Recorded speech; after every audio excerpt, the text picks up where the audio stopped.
Welcome to The Explainer. Today we're diving into a philosophy that suggests many of our modern problems, from personal anxiety to huge societal issues, all come from a single cause. It's a way of thinking about harmony, based on the writings of a philosopher named Su Feng.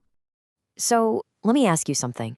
Do you ever just get that feeling, that sense that the constant rush, the stress, the way we live today is just kind of out of sync with something deeper, something more real? Well, the philosophy we're exploring today digs right into that feeling and offers a whole new way to look at it. All right, so first things first, we need to get a handle on the core concept at the heart of all this, the way of nature. Now, the source material doesn't define this as a set of rules we have to memorize. It's more like the universe's built-in operating system. It's this natural flow that's already happening, a rhythm that governs everything from the planets in the sky to a seed in the ground. And this is where it really clicks.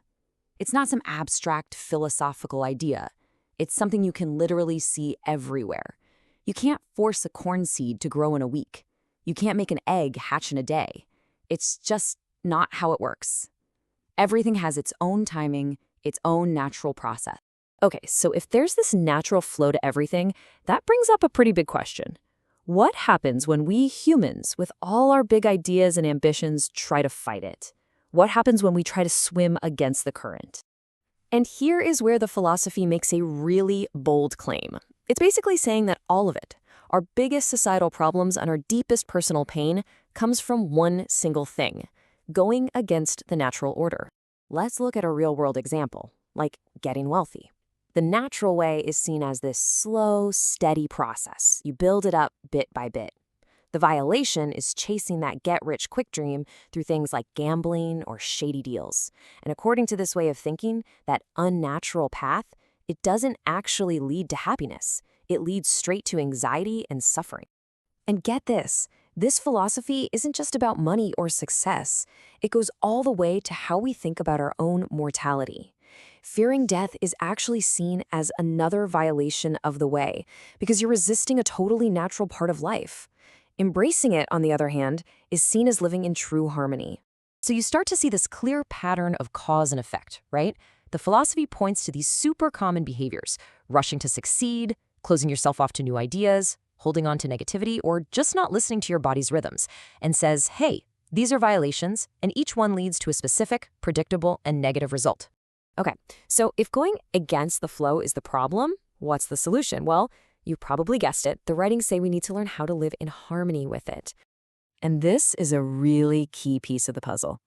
The argument is that you can't solve your deepest problems, personally or even as a country, using the same thinking that created them in the first place. To find a real solution, you have to get outside your own head. The philosophy uses this incredible metaphor of a cave. The idea is that we all live inside our own little caves, right? They're made up of our limited beliefs, our culture, our habits. And real progress, real solutions, they only happen when we get the courage to step outside that cave and learn from others. And this simple saying just nails that idea down perfectly. It suggests that openness, being welcoming to new people, new cultures, new ideas, isn't just a nice thing to do. It's a fundamental path to prosperity, and it's how you align with that natural order. But now we're going to zoom out. Way out. Because to really get this, we can't just think about our daily lives. According to this philosophy, we need to understand how this way of nature works across the entire cosmos. So this is where things get really big. The way of nature gets another name, the Tao. And the source defines it as, well, the consciousness of the greatest creator. And this consciousness isn't random. It has a set of universal principles it follows. One of the core principles is, honestly, it's pretty mind-bending. It's called holographic order. And what it means is that the universe isn't just a collection of separate things. It's one single living entity where absolutely every part is connected to every other part. Nothing is isolated. You've probably heard this famous butterfly effect idea before. It's the perfect illustration of this principle. It suggests that behind what looks like total chaos, there's this strict, hidden order connecting everything.